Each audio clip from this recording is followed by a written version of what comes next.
They say one moment can define a career. A single pass, a single choice, a single breath in the wrong place at the wrong time. For Steve Hodge, that moment came not in a cup final, not in a domestic league title decider, but in the most pressure cooker of all football stages, the 1986 FIFA World Cup quarterfinal against Argentina. That game would both elevate and haunt him, turning him into a name forever intertwined with one of football's most controversial goals in history. Steve Hodge was no ordinary midfielder. Born in Nottingham in October 1962, he was a footballer who combined industry and intelligence on the pitch, aggressive when needed, creative when it mattered, and fiercely competitive in every moment he was entrusted with the ball. He wasn't the flashiest star in his generation, but he was reliable, versatile, and instinctive, the sort of engine room player coaches dream of having. His professional journey began at his hometown club Nottingham Forest, where he broke into the first team as a teenager under the mercurial genius of Brian Clough. Forest had already won 2 European Cups earlier in the decade, but as the team evolved, Hodge became one of the new generation coming through, scoring goals from midfield, helping Forest stay competitive, and showing a knack for rising to the occasion. By the mid-1980s, Hodge had become a sought-after talent. A £650,000 move to Tottenham Hotspur was on the cards, an opportunity to prove himself at a club chasing domestic honours. But his time at Spurs, though promising, came at a turbulent moment, with the club struggling to secure trophies and finishing just short in several major competitions. Then came Mexico 1986, the defining tournament of Steve Hodge's life. England's World Cup campaign was advancing, and Hodge, still relatively inexperienced on the international stage, with only a handful of caps, was handed a start. In the group stages, he ran tirelessly, combining defensive discipline with incisive attacking runs, and played a central role in getting England out of a tricky group. In the round of 16, he again showed his worth, laying on the perfect low. First-time assist that allowed Gary Lineker to score one of his hat-trick goals and keep England in the tournament. His performances were quick, combative, and cleverly positioned, the work of a midfielder unafraid of responsibility. But the quarter-final with Argentina changed everything. In front of more than 100,000 fans at the Estadio Azteca, Hodge found himself in the throes of football history, for reasons that would become both legendary and painful. Midway through the match, with Argentina pressing, Hodge attempted a clearance from deep, a split-second decision he had made hundreds of times in training and matches. Instead, the ball looped awkwardly, providing the perfect opportunity for Diego Maradona to pounce. What unfolded next was football's most infamous goal, the hand of God. Maradona's hand made contact, and when the referee allowed the goal, it sent shockwaves through the global game.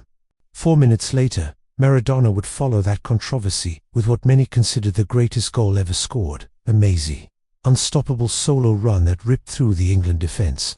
And though some call that goal the goal of the century, the match will forever be remembered for the controversy first ignited by Hodge's misdirected clearance. For most players, such a moment could be career-ending in reputation alone. Fans, pundits, and even future generations would replay that incident countless times. And though Hodge was not at fault, he was reacting under intense pressure. His name became permanently linked with Maradona's greatest World Cup moment. He even swapped shirts with Maradona after the match, a gesture that would itself become iconic and controversial. That shirt sold decades later for millions, a testament to both its notoriety and value. The psychological fallout was immense.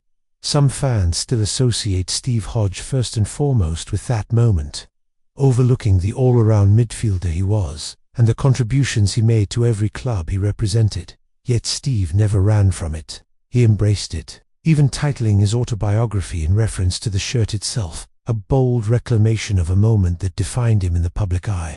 But let's step back and appreciate his full career, because it wasn't defined by that one pass alone. At Nottingham Forest, Hodge was a vital cog in teams that both challenged domestically and competed in Europe.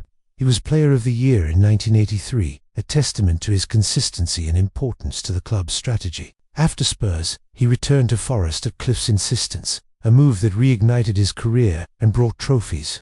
He played a crucial role in back-to-back League Cup victories in 1989 and 1990, helping the club lift silverware with a balance of flair and grit that became his hallmark. In the 1989 final against Luton Town, it was Hodge's surging run into the box that earned the penalty leading to Forest's victory. Those cup wins marked the peak of his club's success, But even then his journey was far from smooth. Forest reached the FA Cup semi-final against Liverpool, only for the game to be overshadowed by the tragic Hillsborough disaster. A watershed moment in football history that affected everyone present, including Hodge. It was a reminder that the game's biggest moments are sometimes bleedingly intertwined with the darkest of human experiences. As the early 1990s unfolded, competition for places intensified. A young Roy Keane emerged at Forest, and Hodge found himself pushed out of a regular starting role, despite still being capable of influencing matches. The football world was moving on, and so was he.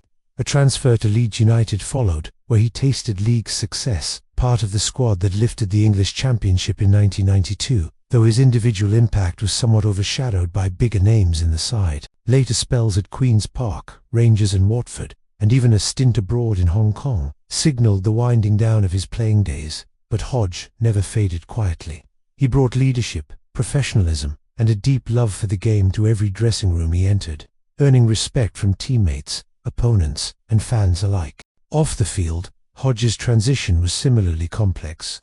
Many players struggle with life after football, but Steve embraced it, becoming a coach for youth teams, sharing his knowledge and giving back to the sport that defined his life.